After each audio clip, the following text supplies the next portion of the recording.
ওম শান্তি। আজকের তারিখ হলো 3রা জুলাই 2025। প্রাতঃ মুরলী ওম শান্তি বাপ দাদা মধুবন। আজকের মুরলীতে বাবা বলেছেন, মিষ্টি বাচ্চারা, এই অসীম জগতের নাটকে তোমরা হলে ওয়ান্ডারফুল অ্যাক্টর। এ হলো অনাদি নাটক, এতে কোনো কিছু পরিবর্তন হতে পারে না।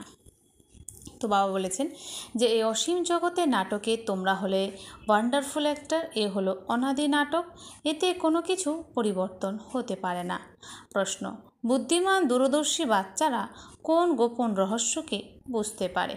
উত্তর: মূল বতন থেকে শুরু করে সম্পূর্ণ ড্রামার আদি, মধ্য এবং অন্তের যে গূঢ় রহস্য রয়েছে তা দূরদর্শী বাচ্চারাই বুঝতে পারে। বীজ আর বৃক্ষের সম্পূর্ণ জ্ঞান তাদের বুদ্ধিতেই থাকে। তারা জানে যে এই অসীম জগতের নাটকে আমরা আত্মারূপী অভিনেতারা যে এই বস্ত্র ধারণ করে অভিনয় করছি, এতে সত্যযুগ থেকে শুরু করে কলিযুগ পর্যন্ত আমাদের পার্ট প্লে করতে হবে। কোনো অ্যাক্টর মাঝপথে ঘরে ফিরে যেতে পারে না। গীত: তুমি রাত কাটালে ঘুমিয়ে আর দিন কাটালে খেয়ে, অমূল্য এই জীবন করি তুল্য হয়ে যায়। ওম শান্তি। বাচ্চারা এই গান শুনেছে, এখন এতে কোনো শব্দ সঠিক আবার কোনোটা ভুলও। তো বাবা বলছেন, বাচ্চারা এই গান শুনেছে, এখন এতে কোনো শব্দ সঠিক আবার কোনোটা ভুলও। সুখে তো স্মরণ করাই হয় না, দুঃখ অবশ্যই আসতে হবে। দুঃখ থাকে তখনই তো বাবাকে সুখ প্রদান করার জন্য আসতে হয়। মিষ্টি মিষ্টি বাচ্চারা জানে যে এখন আমরা সুখধামের জন্য পড়ছি।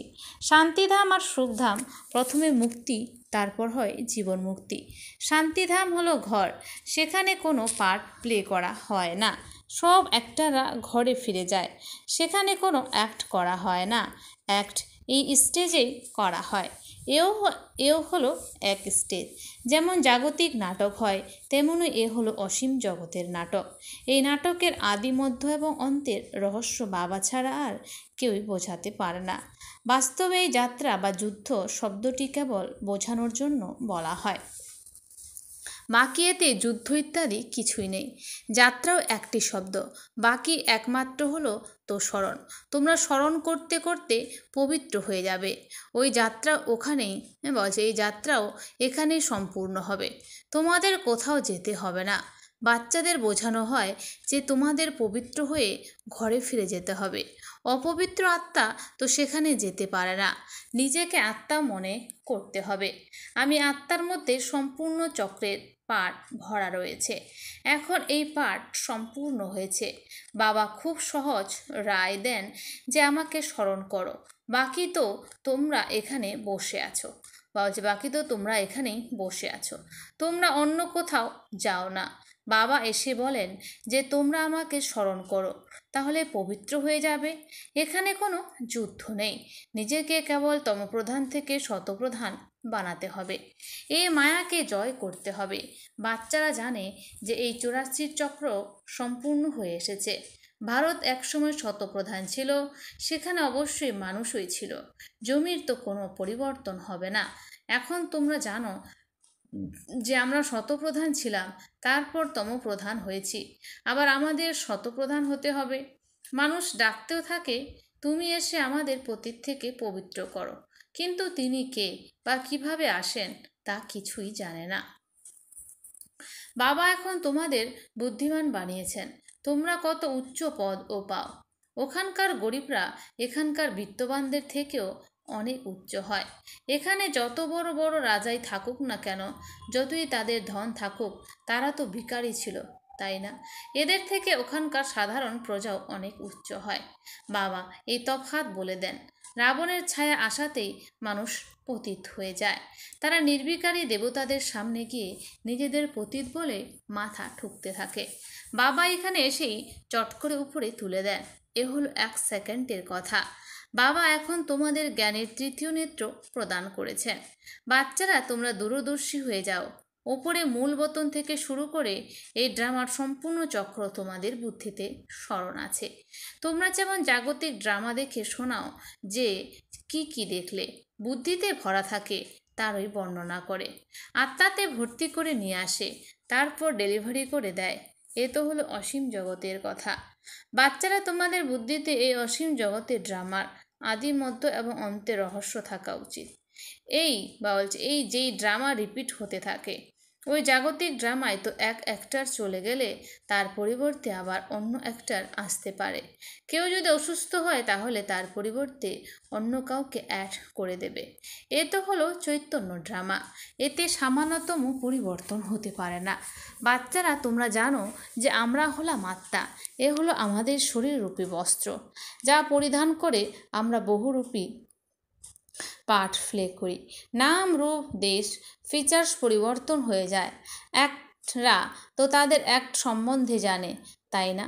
বাবা বাচ্চাদের এই চক্রের রহস্য তো বোঝাতে থাকেন। সত্যযুগ থেকে শুরু করে কলিযুগ পর্যন্ত আসে, তারপর ফিরে যায়, তারপর আবার নতুনভাবে এসে পার্ট প্লে করে। একে ডিটেলে বোঝাতে টাইম লাগে। বীজের মধ্যে যদিও নলেজ আছে, তবুও বোঝাতে তো টাইম লাগে, তাই না? তোমাদের বুদ্ধিতে সম্পূর্ণ বীজ আর ঝাড়ের রহস্য আছে। তাও এদের মধ্যে যারা বুদ্ধিমান তারাই বুঝতে পারে যে বীজ ওপরে আছে। এর উৎপত্তি, পালনা আর সংহার কীভাবে হয়, তাই ত্রিমূর্তিও দেখানো হয়েছে। বাবা যে এই জ্ঞান এইভাবে বোঝান, অন্য কোনো মানুষ এই জ্ঞান দিতে পারে না। যখন এখানে আসে তখন জানতে পারে, তাই তোমরা সবাইকে বলো যে এখানে এসে বোঝো। কেউ কেউ খুবই গুয়ে হয়, যারা বলে আমরা কিছুই শুনবো না। কেউ তো আবার শোনেও, কেউ লেখা কাগজ নেয়, কেউ আবার নেয় না। তোমাদের বুদ্ধিও কত বিশাল, দূরদর্শী হয়ে গেছে। তোমরা 3 লোককে জানো, মূল বতন যাকে নিরাকারী দুনিয়া বলা হয়। বাকি সূক্ষ্ম বতনে কিছুই নেই। সম্পর্ক সম্পূর্ণ হলো মূল বতন এবং স্থূল বতনের সঙ্গে। বাকি সূক্ষ্ম বতন তো অল্প সময়ের জন্য। বাকি আত্মারা সব উপর থেকে এখানে আসে পার্ট প্লে করার জন্য। এই ঝাড় সব ধর্মের নম্বর অনুসারে হয়। এ হলো মানুষের ঝাড় এবং সম্পূর্ণ অ্যাকুরেট। এর কিছুই আগে পেছনে হতে পারে না। না আত্মারা অন্য কোথাও গিয়ে বসতে পারে, না আত্মারা ব্রহ্ম মহাতত্ত্বতে থাকে। যেমন আকাশে স্টার থাকে, এই স্টার্স তো দূর থেকে ছোট ছোট দেখতে লাগে, আসলে তো বড়। কিন্তু আত্মা তো না ছোট না বড়, বলছেন না আত্মা তো না ছোট বড় হয়, আর না আত্মার বিনাশ হয়। তোমরা গোল্ডেন এজে যাও, তারপর আয়রন এজে আসো। বাচ্চারা জানে যে আমরা গোল্ডেন এজে ছিলাম, এখন আয়রন এজে এসে গেছি। এখন আমাদের আর কোনো ভ্যালু নেই। মায়ার চমক যতই থাকুক না কেন, কিন্তু এ হলো রাবণের গোল্ডেন এজ, আর সে হলো ঈশ্বরীয় গোল্ডেন এজ। মানুষ বলতে থাকে 6-7 বছরে এত আনাজ হবে, এ কথা আর জিজ্ঞাসা করো না।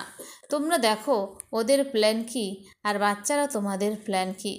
বাবা বলেন যে আমার প্ল্যান হলো পুরনো দুনিয়াকে নতুন বানানো। তোমাদের একটাই প্ল্যান। তোমরা জানো যে আমরা শ্রীমতে চলে বাবার থেকে নিজেদের উত্তরাধিকার গ্রহণ করছি। বাবা পথ বলে দেন, শ্রীমত দেন, স্মরণে থাকার মত দেন। মত অক্ষর তো আছে, তাই না? সংস্কৃত অক্ষর তো বাবা বলেন না, বাবা তো হিন্দিতেই বোঝাতে থাকেন। ভাষা তো অনেকই আছে, তাই না? ইন্টারপ্রিটারও দোভাষী থাকে, যে শুনে বুঝিয়ে বলে। হিন্দি আর ইংরেজি তো অনেকেই জানে, পড়তেও পারে। বাকি ঘরে যে মায়েরা থাকে তারা তো এত পড়াশোনা জানেন না। আজকাল বিদেশিকে ইংরেজি শেখে, তারপর এখানে ফিরে এসে ইংরেজি বলতে থাকে, তখন হিন্দি বলতেই পারে না। ঘরে এলে মায়ের সঙ্গে ইংরেজিতে কথা বলতে শুরু করে দেয়। মা বেচারি দ্বিধায় পড়ে যায় যে আমরা ইংরেজি কি জানি। তখন তাদের ভাঙা ভাঙা হিন্দি শিখতে হয়। সত্যযুগে তো এক রাজ্য, এক ভাষা ছিল। তো সত্যযুগে এক রাজ্য ছিল আর এক ভাষা ছিল, যা এখন আবার নতুন করে স্থাপন করছো।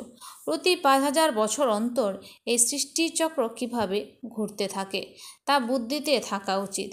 এখন এক বাবার স্মরণেই থাকতে হবে। এখন তোমাদের অনেক অবসর আছে। ভোরবেলা স্নানাদি করে বাইরে ঘুরলে ফিরলে অনেক আনন্দ হয়। অন্তরে যেন এই কথা স্মরণে থাকে যে আমরা সবাই হলাম অভিনেতা। এই স্মৃতিও এখনই এসেছে। বাবা তোমাদের 84 জন্মের চক্রের রহস্য বুঝিয়ে বলে দিয়েছেন। আমরা শতপ্রধান ছিলাম, এ অত্যন্ত খুশির কথা। মানুষ তো ঘুরে ফিরে বেড়ায়, এতে তাদের কোনো উপার্জন হয় না। তোমরা তো অনেক উপার্জন করো। তোমাদের বুদ্ধিতে চক্র স্মরণে থাকে। তারপর তোমরা বাবাকে স্মরণ করতে থাকো। বাবা খুব ভালো ভালো উপার্জনের যুক্তি বলে দেয়। যে বাচ্চারা জ্ঞানের বিচার সাগর মন্থন করে না, তাদের বুদ্ধিতে মায়া উৎপাত করতে থাকে, তাদেরই মায়া বিরক্ত করে। অন্দরে এই চিন্তা করো যে আমরা এই চক্র কিভাবে ঘুরেছি। সত্যযুগে আমরা এত জন্ম নিয়েছি, তারপর নিচে নেমে এসেছি, এখন আবার আমাদের শতপ্রধান হতে হবে। বাবা বলেছেন যে তোমরা আমাকে স্মরণ করো, তাহলে শতপ্রধান হয়ে যাবে। চলতে ফিরতে বুদ্ধিতে যদি এই কথা স্মরণ থাকে, তাহলে মায়ার উৎপাত বন্ধ হয়ে যাবে। তোমাদের অনেক অনেক লাভ হবে। যদিও স্ত্রী পুরুষ একসাথে যাও, তবু প্রত্যেকেরই নিজের নিজের মতো পরিশ্রম করতে হবে নিজের উঁচু পদ প্রাপ্ত করার জন্য। তো নিজের পুরুষার্থ আমরা করবো কেন? নিজের উঁচু পদ প্রাপ্ত করার জন্য। একলা যাওয়াতে তো অনেক মজা, নিজের নেশাতেই থাকবে। সাথে যদি অন্য কেউ থাকে, তাহলে বুদ্ধি এদিক ওদিক যাবে। এ অনেকেই সহজ। বাগান ইত্যাদি তো সব জায়গাতেই আছে। ইঞ্জিনিয়ার হলে তার এই চিন্তায় চলবে যে এখানে পুল বানাতে হবে, এই করতে হবে। বুদ্ধিতে প্ল্যান এসে যায়। তোমরাও ঘরে বসে থাকো, কিন্তু বুদ্ধি ওইদিকে লেগে থাকে। এই অভ্যাস করলে তোমাদের ভেতরও এই চিন্তন চলতে থাকবে। তোমাদের পড়তেও হবে, আবার কাজ কারবারও করতে হবে। বৃদ্ধ, যুবক, বাচ্চা আদি সবাইকেই পবিত্র হতে হবে। বাবার থেকে উত্তরাধিকার নেওয়ার জন্য আত্মা তো একই। বাচ্চাদেরও ছোটোবেলায় যদি এই অভ্যাস হয়ে যায়, তো খুবই ভালো। আধ্যাত্মিক বিদ্যা আর কেউই শেখাতে পারে না। তোমাদের এই যে আধ্যাত্মিক বিদ্যা, তা তোমাদের বাবা এসেই পড়ান। ওই স্কুলে জাগতিক বিদ্যা পড়ানো হয়, আর তা হলো শাস্ত্রের বিদ্যা। এ হলো আত্মিক বিদ্যা, যা তোমাদের ভগবান শেখান। যেই বিদ্যার খবর কেউই জানে না, একেই বলা হয় স্পিরিচুয়াল নলেজ, যা আত্মা এসেই পড়ান। তার অন্য কোনো নাম রাখা যায় না। এ তো স্বয়ং বাবা এসে পড়ান। ভগবান উবাচ তো, তাই না? ভগবান এই সময় একবার এসেই বোঝান। একে আত্মিক জ্ঞান বলা হয়। ওই শাস্ত্রের বিদ্যা আলাদা। তোমরা জানো যে জ্ঞান হলো এক জাগতিক কলেজ। আদির দ্বিতীয় হলো আধ্যাত্মিক শাস্ত্রের বিদ্যা, তৃতীয় হলো এই আত্মিক জ্ঞান। ওরা যত বড়ই ডক্টর অফ ফিলোসফি হোক না কেন, ওদের কাছেও এই শাস্ত্রের জ্ঞান আছে। তোমাদের এই জ্ঞান সম্পূর্ণ আলাদা। এই আধ্যাত্মিক জ্ঞান, যা আধ্যাত্মিক পিতা, যিনি সকলেরই পিতা, তিনি পড়ান। তার মহিমা হলো শান্তি সুখের সাগর। কৃষ্ণের মহিমা সম্পূর্ণ আলাদা। গুণ বা অপগুণ মানুষের মধ্যেই থাকে, যা মানুষ বলতে থাকে। বাবার মহিমাও যথার্থ রূপে তোমরা জানো। ওরা তো কেবল তোতার মতো গাইতে থাকে, অর্থ কিছুই জানে না। তাই বাবা বাচ্চাদের রায় দেন যে কিভাবে নিজের উন্নতি করবে। পুরুষার্থ করতে থাকলে তখন ধারণা পাকা হতে থাকবে। তখন অফিসে কাজ করার সময়ও এই স্মৃতি আসবে। ঈশ্বরের স্মৃতি থাকবে। মায়ার স্মৃতি তো অর্ধেক কল্প ধরে চলে। বাবা এখন যথার্থ রীতিতে বসে বোঝাচ্ছেন, নিজেকে দেখো, আমি কি ছিলাম, এখন কি হয়ে গেছি। এখন বাবা আমাকে এমন দেবতা তৈরি করেছেন, এও তোমরা পুরুষার্থের নম্বর অনুসারেই জানো। প্রথম এই ভারতই ছিল। বাবা ভারতেই আসেন এই অভিনয় করার জন্য। তোমরাই তো আদি সনাতন দেবী দেবতা ধর্মের, তাই না? তোমাদের পবিত্র হতে হবে, না হলে পরের দিকে আসবে, তখন আর কি সুখ পাবে? বেশি ভক্তি না করলে তো আসবেই না। তোমরা বুঝতে পারবে যে এতটা জ্ঞান ধারণ করতে পারবে না।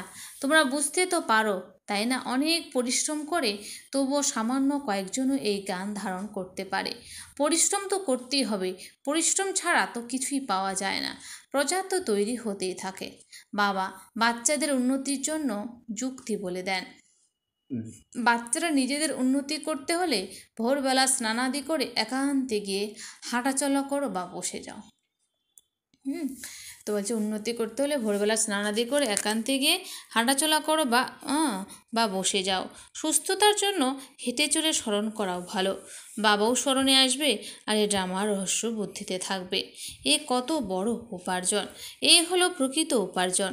ওই উপার্জন শেষ হয়েছে, এবার এই উপার্জনের চিন্তন করো। এর ডিফিকাল্ট কিছু নয়। তোমরা দেখেছো যে বাবা নিজের জীবন কাহিনী লিখতেন।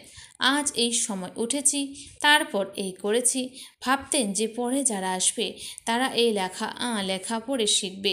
মানুষ বড় বড় মানুষদের বায়োগ্রাফি পড়ে থাকে, তাই না? তিনি বাচ্চাদের জন্য লেখেন, আর বাচ্চারাও ঘরে এমনই সুন্দর স্বভাবের তৈরি হয়।